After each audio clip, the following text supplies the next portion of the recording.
Good morning, students. Beta, this is your lecture number 21, okay, for the class 10th. So, I hope you enjoyed your vacations and I think regarding your paper easy बनाया था बेटा और I hope आपको सभी को समझ में भी आया होगा, ठीक है। तो आपकी जो पेपर आपका बनाया था बेटा उसे मैं आपका डिस्कस करके अलग से डाल दूंगी, ठीक है, क्योंकि उसके लिए हम अपना इस टाइप का कोई लेक्चर वेस्ट नहीं करेंगे, ठीक है ना। पेपर जो होना था वो हो गया, रही बात डिस्कशन की तो वो मैं आपको 5 मिनट्स की जो वीडियो होती है, छोटी छोटी वीडियो, ठीक है ना, वो शेयर कर दूंगी कभी भी, ठीक है ना। फिलहाल हम अपना टॉपिक करते हैं। अच्छा, एक चीज आपको जो याद रखनी है बेटा कि सीबीएसई ने आपका 30% सिलेबस इस साल के लिए कम कर दिया है, जिसमें बायो के बेटा 2 चैप्टर हटाए गए हैं। एक तो चैप्टर नंबर 2, ठीक है, कंट्रोल एंड कोऑर्डिनेशन, एंड एक आपका चैप्टर नंबर 6 है, जहां तक मुझे ध्यान है, मैनेजमेंट ऑफ नेचुरल रिसोर्सेज, ठीक है ना। तो आई थिंक अब हमारे पास सिर्फ 4 ही चैप्टर हैं करने के लिए, और 4 में से बेटा ये फर्स्ट चैप्टर हम लगभग लास्ट टॉपिक पे पहुंच चुके हैं। इस वीक में कोशिश करूंगी कि आपका ये वाला पार्ट भी ओवर हो जाए, ठीक है। तो स्टार्ट करते हैं। कहीं भी कोई भी प्रॉब्लम आ रही है तो यू कैन आस्क फ्रीली, ठीक है, always feel free to ask any question, ठीक है। और जितना हो सके आप तैयारी करो और जितना हो सके डाउट क्लास भी अटेंड करो। बाई चांस कोई डाउट नहीं है तो बेटा कोई बात नहीं, बट एटलीस्ट आपके अटेंडेंस उस क्लास में जरूर लगवाओ, ठीक है। आगे बात समझ में। So let's begin our lecture बेटा। We have completed with the nutrition, we have completed with your circulation and respiration, okay. Now the last topic of this chapter is excretion, okay. Now what is excretion? छोटे class से बेटा आप पढ़ते आ रहे हो excretion के बारे में, बट यहाँ पे थोड़ा सा डिटेल पढ़ेंगे हम, ठीक है ना। अब तक आप excretory unit and all that छोटी छोटी बातें पढ़ते आ रहे थे, अब हम थोड़ा सा डिटेल लेंगे। देखो, एक्सक्रीशन वही सेम डेफिनेशन जो आप करते आ रहे हो, the process of removal of toxic waste from body of organism is called excretion, ठीक है। Process by which toxic waste are removed. Toxic waste यानी ऐसा वेस्ट जो आपकी बॉडी के लिए हानिकारक है, ओके, ठीक है, जो आपकी बॉडी के लिए हार्मफुल है। आगे बात समझ में। तो that particular process is known as excretion. अब excretion you have to study in plants and you have also study in animals, okay. So let's first start with the excretion in plants, okay. देखो, ऐसा नहीं है कि plants excrete नहीं करते हैं, plant में भी एक्सक्रीशन प्रोसेस होता है। अब एक्सक्रीशन बेटा बच्चे सोच बैठते हैं कि हमारे अंदर जिस टाइप का एक्सक्रीशन है कि हम सॉलिड वेस्ट एक्सक्रीट कर रहे हैं, हम लिक्विड वेस्ट एक्सक्रीट कर रहे हैं, ऐसे, ठीक है। एक्सक्रीशन का मतलब ठीक है वो तो है ही, बट आप अपने आप से मत लगाओ, ठीक है ना। एक्सक्रीशन का मतलब कैसा भी वेस्ट। तो सबसे पहले आपको नॉलेज होनी चाहिए कि प्लांट्स में एक्सक्रीटरी वेस्ट कहाँ कहाँ है, कैसा कैसा है, कौन कौन से एक्सक्रीटरी वेस्ट है, ठीक है ना। तो देखो, सबसे पहले बेटा एक्सक्रीशन प्लांट्स के अंदर main excretory waste products produced by plant are, एक तो आपका क्या होगा, कार्बन डाइऑक्साइड, ठीक है, CO2 हो गया, वाटर वेपर्स हो गए, ऑक्सीजन हो गया, oxygen and carbon dioxide are respiratory waste, ठीक है। ओल्ड लीव्स हो गई, बार्क पेड़ की छाल हो गई, राइपन फ्रूट्स हो गए, पके हुए फ्रूट्स, गम्स, रेजिन्स, ठीक है ना। ये कुछ केमिकल्स हैं जो प्लांट्स में एज अ वेस्ट प्रोड्यूस हो रहे हैं बहुत सारी मेटाबॉलिक रिएक्शंस के थ्रू, ठीक है। तो देखो, प्लांट्स के अंदर जो वेस्ट है, अब प्लांट जो है अलग अलग टाइप से जो है इनकी एक्सक्रीशन करते हैं। अगर तो वेस्ट कैसा है, गैसियस है, जैसे कि कार्बन डाइऑक्साइड एंड ऑक्सीजन, तो ये किसका यूज करेगा बेटा, एक्सचेंज ऑफ रेस्पिरेटरी गैसेस के लिए प्लांट्स में क्या मिलता है, स्टोमेटा। स्टोमेटा लीव्स में मिलते हैं या ग्रीन स्टेम में मिलते हैं, लेकिन अगर प्लांट वुडी, अगर प्लांट का स्टेम वुडी है, वुड वाला है, तो उसमें स्पेसिफिक जो होल्स होते हैं उनको क्या बोलते हैं, लेंटिसेल्स, है ना। तो देखो, first point, plants get rid of मतलब छुटकारा पाना। Plants get rid of gaseous waste products through stomata, ठीक है, गैसियस वेस्ट प्रोडक्ट को वो स्टोमेटा से रिमूव करता है लीव्स के अंदर, और लेंटिसेल्स इन स्टेम। ठीक है, इसके अलावा the plants get rid of stored solid and liquid waste, मतलब उसकी बॉडी में कई बार वो स्टोरेज कर लेता है केमिकल्स की, सॉलिड केमिकल भी हो सकते हैं, लिक्विड केमिकल भी हो सकते हैं बाय। अब जैसे सॉलिड की बात करें, ठीक है, जैसे लीव्स को वो नीचे गिरा देता है, शेडिंग ऑफ लीव्स, लीव्स का नीचे गिरना, ठीक है, पीलिंग ऑफ बार्क, बार्क का पील ऑफ हो जाना, निकल के जाना, छिल जाना, ठीक है, peeling off bark, falling off roots etcetera. आई बात समझ में बेटा? ठीक है, तो इस तरीके से देखो प्लांट्स के अंदर सॉलिड वेस्ट और लिक्विड वेस्ट क्या हो रहे हैं, रिमूव हो रहे हैं। इसके अलावा प्लांट्स देखो गम्स और रेजिन्स है उनको जस्ट सिक्रीट कर देता है, ठीक है, जो आपका जितना भी सिक्रीटरी वेस्ट होता है, जैसे सॉलिड्स, जैसे कि गम हो गया, रेजिन हो गया, और इसके अलावा कुछ सब्सटेंसेस जो है वो सॉइल के अंदर भी एक्सक्रीट कर देता है। ठीक है ना, तो एक बार बेटा स्क्रीनशॉट ले लो इसका, ताकि मैं आपको आगे करवा सकूं। अब यहीं पे 2 पॉइंट और मेंशन कर लो आप प्लांट्स के लिए ही, ठीक है, प्लांट्स के लिए 2 पॉइंट और मेंशन कर लो, फिर हमारा प्लांट्स कंप्लीट हो जाएगा, क्योंकि प्लांट्स में ज्यादा वेल डेवलप्ड एक्सक्रीटरी सिस्टम नहीं होता। ठीक है, next point, the plant get rid of plants get rid of secretory waste in the form of gums and raisins। ठीक है, gums and raisins। बेटा आई थिंक आपने ये भी देखा होगा कि गम्स और रेजिन्स क्या होते हैं। गम्स आपने देखा होगा, गम्स क्या है बेटा, जैसे आप लोग सर्दियों में गोंद के लड्डू खाते हो, वो जो गोंद निकलता है ना, ठीक है, प्लांट उसको सिक्रीट कर रहा है अपनी बॉडी में से, वो वेस्ट है उसके लिए। लेकिन आप तो किसी के वेस्ट को भी नहीं छोड़ते, आप उनका वेस्ट भी खा जाते हो, है ना।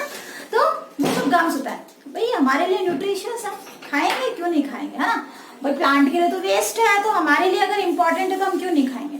तो देखो प्लांट के अंदर जो गम्स है, रेजिन्स, कुछ केमिकल्स होते हैं बेटा, सभी प्लांट्स में रिलीज नहीं होंगे, कुछ एक प्लांट्स में रिलीज होता है। ठीक है, इसके अलावा दे also secrete some waste in a soil. Okay, soil में भी कुछ वेस्ट को क्या करते हैं, सिक्रीट करते हैं। तो बेटा एक बार आप इसका भी स्क्रीनशॉट ले लो, ठीक है, एक बार इसका भी स्क्रीनशॉट ले लो ताकि आगे प्रोसीड कर सके। ठीक है, अब बात करेंगे हम एक्सक्रीशन इन एनिमल्स की बेटा। ठीक है, let's move on excretion in animals.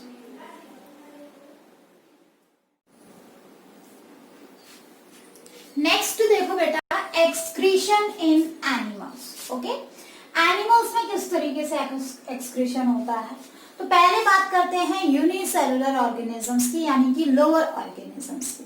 ठीक है, तो देखो यूनिसेलुलर ऑर्गेनिजम्स में भी बेसिकली हम बात कर रहे हैं fresh water organism. Fresh water organism यानी कि ऐसे ऑर्गेनिज्म जो नॉर्मल वाटर में रह रहे हैं, सेलाइन वाटर में नहीं रह रहे। सेलाइन का मतलब एक तो होता है समुद्र का खारा पानी, ठीक है, और एक होता है नॉर्मल वाटर। ठीक है, आपके अर्थ पे कई टाइप के वाटर प्रेजेंट है, तो सी का जो पानी होता है वो अलग है, दैट इज सेलाइन वाटर। और उसके अलावा जो वाटर है जिसमें कोई सैलिनिटी नहीं है, नॉर्मल वाटर है जिसमें कोई सॉल्ट मिला हुआ नहीं है, ठीक है, एक्सेसिव सॉल्ट नहीं है, सॉल्ट तो होते हैं बट एक्सेसिव सॉल्ट नहीं है, ठीक है ना, उसको हम बोलते हैं फ्रेश वाटर। जैसे पॉन्ड में, लेक में, रिवर में, स्ट्रीम में आपको कैसा मिलेगा, फ्रेश वाटर मिलेगा।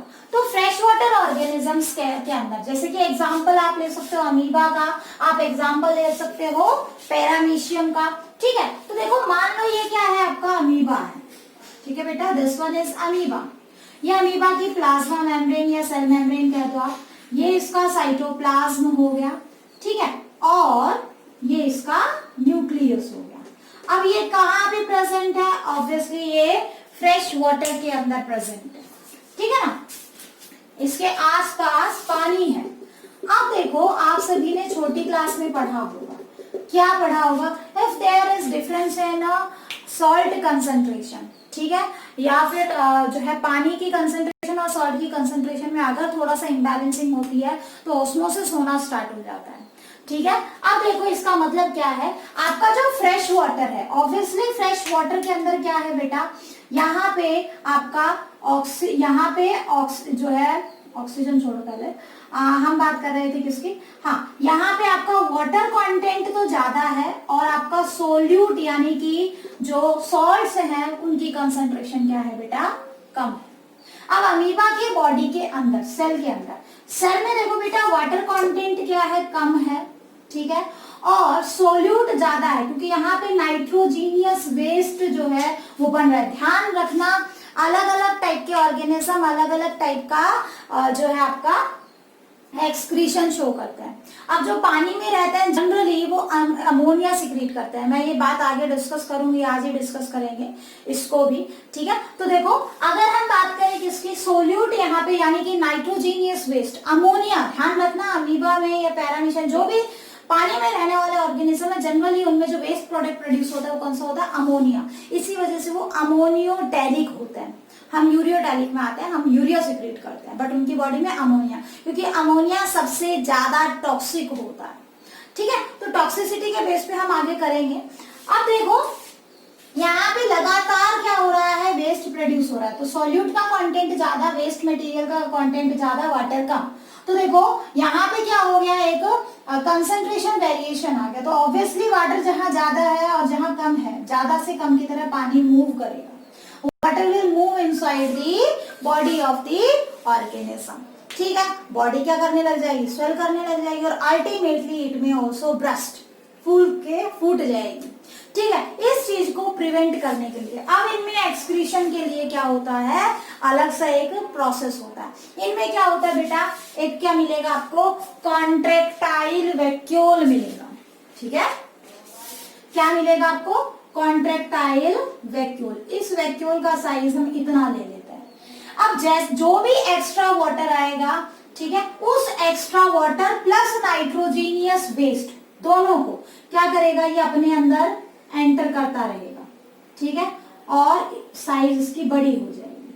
आई बात समझ में। जब इसके अंदर नाइट्रोजीनियस वेस्ट और सब कुछ भर रहा है वो इसकी कहलाएगी डायस्टोलिक स्टेज। क्या कहलाएगी, डायस्टोलिक स्टेज। जैसे हमने पढ़ा था ना रिलैक्सेशन स्टेज को क्या बोलते हो, डायस्टोल पढ़ते हो हार्ट के अंदर, ठीक। तो ये इसकी डायस्टोलिक स्टेज हो गई बेटा। अब क्या होगा, ये मूव करके जाएगा कहाँ पे, प्लाज्मा मेम्ब्रेन के नजदीक, ठीक है। ये प्लाज्मा मेम्ब्रेन के पास पहुंच गया, ऐसे इसके साथ कोलाइड करके और कॉन्ट्रैक्ट करेगा, दबेगा, ठीक है, भिजेगा ऐसे। जैसे आपके यूं समझ लो जैसे कि कोई पानी का भरा हुआ गुब्बारा, ठीक, गया और किसी चीज से टकराकर वहीं फूट गया, और ये जब वो टकराया थी मेम्ब्रेन यहाँ से ऐसे रप्चर हो चुकी थी, ठीक है, और अल्टीमेटली इसके साथ ऐसे मिल चुकी थी, ठीक है। तो जो भी कंटेंट यहाँ था वो कंटेंट कहाँ आ गया बेटा, बाहर आ गया, क्लियर, ठीक है। तो एक्सेसिव वाटर और सॉल्ट को रिमूव करने के लिए फ्रेश वाटर ऑर्गेनिजम्स में क्या मिलता है, यहाँ पे excretion plus fresh water organism में सॉल्ट और वाटर कंसेंट्रेशन को मेंटेन करने के लिए कॉन्ट्रेक्टाइल वैक्यूल्स मिलते हैं, ठीक है। ध्यान रखना एक्सक्रीशन के लिए क्या मिलता है वहां पे, कॉन्ट्रेक्टाइल वैक्यूल, ठीक है। अब इतना ज्यादा डिटेल में आपके नहीं पूछेंगे कि कैसे क्या होता है, बस आपको पता होना चाहिए, ठीक है ना। ये जो प्रोसेस है ओस्मो रेगुलेशन, बेटा देखो प्लांट्स के अंदर हम सॉल्ट वगैरह और इनकी कंसेंट्रेशन नहीं देख रहे थे, लेकिन यहाँ पे हम हर चीज को काउंट करेंगे, ठीक है। तो देखो दो प्रोसेस होते हैं, एक्सक्रीशन के बाद हमारे पास एक और प्रोसेस आता है ओस्मो रेगुलेशन, जो एक्सक्रीशन से कहीं ना कहीं कनेक्टेड रहता है, क्योंकि एक्सक्रीशन में एक्स्ट्रा सॉल्ट और एक्स्ट्रा वाटर भी रिमूव करने की जरूरत पड़ती है। तो जब एक पर्टिकुलर ऑर्गेनिज्म एक्स्ट्रा वाटर और सॉल्ट की कंसंट्रेशन को मेंटेन करने की एबिलिटी रखता है तो उस प्रॉपर्टी को ओस्मो रेगुलेशन कहते हैं, ठीक है। ओस्मो यानी कि ऑस्मोलैरिटी, ऑस्मोलैरिटी यानी वाटर एंड सॉल्ट कंसंट्रेशन, उसको रेगुलेट करना, ठीक है। तो इट इज द प्रोसेस, देखो contractile vacuoles are present for excretion and osmo regulation, और it is the process of maintaining water and salt concentration within the body of the organism, clear, ठीक है। तो देखो बेटा इस तरीके से आपको याद रखना है। अच्छा, अगर हम बात करें गैसियस एक्सचेंज की, कि जो एक्सक्रीटरी वेस्ट गैसेस की फॉर्म में है ऑक्सीजन और कार्बन डाइऑक्साइड, तो बेटा ये डायरेक्टली प्लाज्मा मेम्ब्रेन के थ्रू डिफ्यूजन प्रोसेस से बाहर जाएगी, CO2 बाहर जाएगा, O2 अंदर आएगा, ठीक है ना। तो ये सारा कॉन्सेप्ट किसके बारे में था? यूनिसेलुलर फ्रेश वाटर ऑर्गेनिजम्स के बारे में। एक बार स्क्रीनशॉट ले लो इसका बेटा।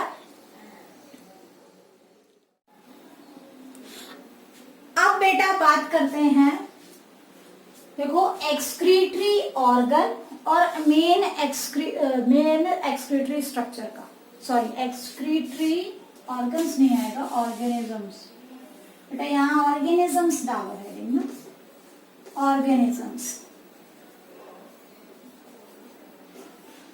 और यहां हम लिखेंगे मेन एक्सक्रीटरी स्ट्रक्चर, ठीक है।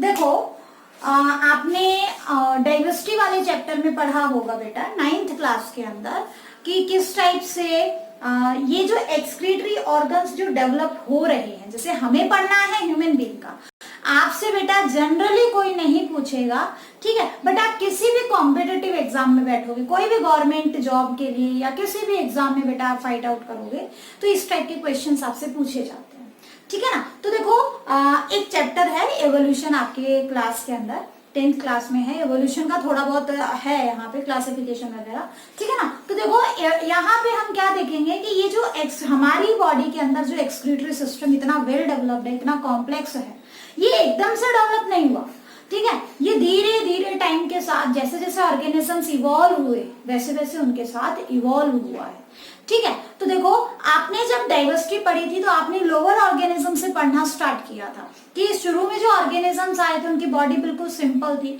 तो उनके जो ऑर्गन्स थे वो भी सिंपल थे। धीरे धीरे टाइम के साथ कॉम्प्लेक्सिटी बढ़ती गई और ऑर्गन्स मॉडिफाई होते हुए चले गए। तो हमें हर एक के बारे में पढ़ना है, ठीक है। तो आपने टोटल 11 फाइलम, अगर आपको याद हो, ठीक है, 11 फाइलम पढ़े थे। मैं आपको बोलती हूँ, ये भी शायद याद हो, पॉरीफेरा, ठीक है। पॉरीफेरा के बाद आता है आपका सिलेंट्रेटा, सिलेंट्रेटा में भी बेटा आप उसको नाइडेरिया बोल सकते हो। उसके बाद आता है टीनोफोरा, टीनोफोरा जनरली सिलेबस में नहीं इंक्लूड किया जाता है। उसके बाद प्लेटीहेल्मिन्थिस, एस्कहेल्मिन्थिस, ठीक है, Annelida, Arthropoda, Mollusca, Echinodermata, then आपका हेमिकॉर्डाटा और अल्टीमेटली कॉर्डाटा, ठीक है। तो इस तरीके से देखो बेटा अलग अलग टाइप के ऑर्गेनिजम्स हैं, ठीक है, और इनमें अलग अलग टाइप का क्या है आपका एक्सक्रीटरी ऑर्गन्स मिलेंगे। तो कॉम्पिटिटिव एग्जाम में डायरेक्टली ऐसे क्वेश्चंस आ जाते हैं, ठीक है। तो एक बार इस टॉपिक को भी देख लेते हैं जब हम कर ही रहे हैं। तो देखो प्रोटोजोन्स यूनिसेलुलर ऑर्गेनिजम्स होते हैं, यूनिसेलुलर यूकैरियोटिक ऑर्गेनिजम्स होते हैं प्रोटोजोन्स। तो इनके जनरल बॉडी सरफेस से जस्ट बाय डिफ्यूजन क्या होता है, प्लाज्मा मेम्ब्रेन और जनरल बॉडी सरफेस से बाय डिफ्यूजन क्या होगा, चीजें एक्सक्रीट हो जाती हैं, ठीक है। ऐसे ही पॉरीफेरा, नाइडेरिया या सिलेंट्रेटा आप कह सकते हो, बहुत ही सिंपल मोस्ट ऑर्गेनिजम्स है। तो यहाँ पे भी generally plasma membrane of each cell, क्योंकि मल्टी सेलुलर ऑर्गेनिज्म हो गया, यहाँ तो सिंगल सेल के थे और मल्टी सेलुलर ऑर्गेनिज्म स्टार्ट हो गए। तो बॉडी सरफेस से, बॉडी सरफेस नहीं, हर सेल के सरफेस से क्या होगा, एक्सक्रीशन होगा, ठीक है। अब बात करते हैं प्लेटीहेल्मिन्थिस की, जो जनरली क्वेश्चन पूछा जाता है कि प्लेटीहेल्मिन्थिस। अब प्लेटीहेल्मिन्थिस के कुछ एक जो है रिप्रेजेंटेटिव एनिमल्स का नाम आपको पता होना चाहिए, जैसे कि प्लेनेरिया हो गया, ठीक है, लिवर फ्लूक हो गया, टेप वर्म हो गया, ठीक है ना। ये सारी, इन सब के बारे में इनकी फोटो आपने बेटा 9th क्लास में जरूर देखी होगी, नहीं देखी है तो 9th की बुक खोल के देख सकते हो डाइवर्सिटी वाले चैप्टर में, वो नहीं है तो 11th क्लास की डाइवर्सिटी में एनिमल डाइवर्सिटी 4th चैप्टर आप वहां देख सकते हो इनके डायग्राम्स, ठीक है ना। तो यहाँ क्या मिलेगा, प्रोटोनेफ्रिडिया या फिर क्या बोलते हैं इनको, फ्लेम सेल्स बोलते हैं, क्लियर, ठीक है। आपको नाम याद रखना है कि किसमें क्या मिलता है, कौन सा, जैसे हमारे अंदर जनरली हम क्या बोलते हैं, किडनी होती है एक्सक्रीशन के लिए, है ना। तो वहां पे अब ये किडनी ऐसे ही नहीं बन गई, यहाँ से एक्सक्रीटरी सिस्टम बनना स्टार्ट हुआ था प्लेटीहेल्मिन्थिस से। पहले छोटे छोटे सेल्स बने हैं, फ्लेम सेल्स बोलते हैं जिनको, धीरे धीरे फिर क्या हुआ, वो मॉडिफाई हुए। एस्कहेल्मिन्थिस में यानी कि राउंड वॉर्म में इनके अंदर मॉडिफिकेशन आ गई और एच शेप्ड के रेनेट सेल्स बने। हायर क्लास में पढ़ोगे इनका डिटेल्ड स्ट्रक्चर कैसा होता है, किस तरीके से एक्सक्रीशन होता है। फिलहाल के लिए आप सिर्फ नाम याद रखो। उसके बाद एनालिड्स के अंदर, एनालिड्स में नेरीज आ गया, अर्थवर्म आ गया, लीच, अर्थवर्म तो आप जानते हो केचुआ, लीच हो गया आपका जोंक, है ना। ऐसे ऑर्गेनिजम्स में बेटा क्या क्या मिलता है, नेफ्रीडिया मिलता है, ट्यूब लाइक स्ट्रक्चर होता है, ठीक है, नेफ्रीडिया मिलते हैं। इसके अलावा arthropoda is the largest group, सबसे बड़ा फाइलम होता है। तो यहाँ पे अलग अलग टाइप के ऑर्गेनिजम्स हैं, ठीक है ना, जैसे मार्फिंगियन ट्यूब्यूल्स होता है, एंटीनरी ग्लैंड्स होती है, कोएक्सियल ग्लैंड्स। अब इसमें भी अलग अलग स्पेसिफिकेशन होती है, मैंने तो सारा एक साथ लिख दिया है। जैसे क्रस्टेशियंस का जो ग्रुप है, ठीक है ना, उसमें मार्फिंगियन ट्यूब्यूल्स हो गया। प्रॉन जो होते हैं उसमें एंटीनरी ग्लैंड या ग्रीन ग्लैंड मिलती है। और स्पाइडर्स हो गए, ठीक है ना, वहां पे क्या मिलेगा आपको, कोएक्सियल ग्लैंड्स हो गए। सेंटीपेड्स, मिलिपेड्स, वहां पे आपको मार्फिंगियन ट्यूब्यूल्स मिलेंगी, ठीक है। तो अलग अलग टाइप के ऑर्गेनिजम्स में अलग अलग चीजें मिलती है बेटा, लेकिन आपको डायरेक्ट याद करना है कि आर्थ्रोपोडा में इन तीनों में से कुछ भी मिल सकता है। इंसेक्ट अगर आ जाए इसकी जगह पे, आर्थ्रोपोडा की जगह पे प्रॉन लिखा हुआ आ जाए, प्रॉन के लिए इंसेक्ट अगर आता है, इंसेक्ट, सेंटीपेड और मिलिपेड, उसमें मार्फिंगियन ट्यूब्यूल, ठीक है। प्रॉन अगर आते हैं, क्रस्टेशियंस अगर आते हैं, तो आपको डालना है एंटीनरी ग्लैंड। इसके अलावा एंटीनरी ग्लैंड का दूसरा नाम ग्रीन ग्लैंड भी होता है, ठीक है। इसके अलावा आपसे पूछ लिया जाए स्पाइडर्स, ठीक है ना, तो स्पाइडर्स में आपका आंसर क्या आएगा, कोएक्सियल ग्लैंड। आ गया समझ में, ठीक है। नेक्स्ट देखो, अगर हम बात करें मोलस्का की, इसके अलावा देखो बेटा, मोलस्का के अंदर, ठीक है, जहां से स्नेल बिलोंग करते हैं, कैबस ऑर्गन या ऑर्गन ऑफ बॉर्जिनस, ठीक है। अच्छा, एक चीज ध्यान रखना, हमारे अंदर पेयर ऑफ किडनी मिलती है, वहां पे किडनी की फॉर्मेशन स्टार्ट हो गई थी, सिंगल किडनी मिलना स्टार्ट हो गई थी, बट मेंशन नहीं करते हैं, ठीक है ना। अब देखो बेटा, इकाइनोडर्मेटा में कोई फंक्शन, कोई भी जो स्पेशलाइज्ड एक्सक्रीटरी ऑर्गन नहीं मिलेगा आपको। स्टारफिश उसका रिप्रेजेंटेटिव एनिमल है, ठीक है। हेमिकॉर्डेट्स के अंदर बेलेनोग्लॉसस इसका एग्जाम्पल है, और यहाँ पे आपको प्रोबोसिस ग्लैंड मिलेगी, ठीक है। और अल्टीमेटली वर्टिब्रेट्स की बात करें, अगर हम हमारी बात करें, तो हमारे अंदर क्या मिलता है एक्सक्रीशन के लिए, अ पेयर ऑफ किडनी, ठीक है, अ पेयर ऑफ किडनी मिलती है। तो हम इतना ही करते हैं बेटा। देखो, अभी मैंने आपको करवाया है कि ऑर्गेनिजम्स और एक्सक्रीटरी ऑर्गन, बेटा याद कर सकते हो तो बहुत अच्छी बात है, और नहीं याद हो रहा है या कुछ समझ में नहीं आ रहा है तो आप इस टॉपिक को स्किप कर सकते हो। सीबीएसई बोर्ड में इस टॉपिक से नहीं आता, ठीक है, लेकिन आपके कॉम्पिटिटिव एग्जाम में यहां से आता है। तो जो बच्चे कॉम्पिटिटिव पॉइंट ऑफ व्यू से पढ़ रहे हैं उनके लिए है बेटा। अभी भी कुछ डाउट रह गया है सॉरी, तो आप पूछ सकते हो आपकी डाउट क्लास में, ठीक है ना। आज के लेक्चर को यही ओवर करते हैं बेटा, अदरवाइज बहुत ज्यादा लेंदी हो जाएगा। कल के लेक्चर में हम हमारा एक्सक्रीटरी सिस्टम पढ़ेंगे, कैसे क्या बना हुआ है, ठीक है ना। और अल्टीमेटली एक टॉपिक करेंगे आपका on the basis of excretory waste, different types of organisms कौन कौन से होता है, जिसमें अमोनोटैलिक, अमीनियोटैलिक, ठीक है ना, यूरोटैलिक, यूरिकोटैलिक, इस तरीके से कुछ ऑर्गेनिजम्स हैं, उनकी बात करेंगे, ठीक है ना। आज के लिए इतना ही सफिशिएंट है। That's all for today's lecture बेटा। Thank you.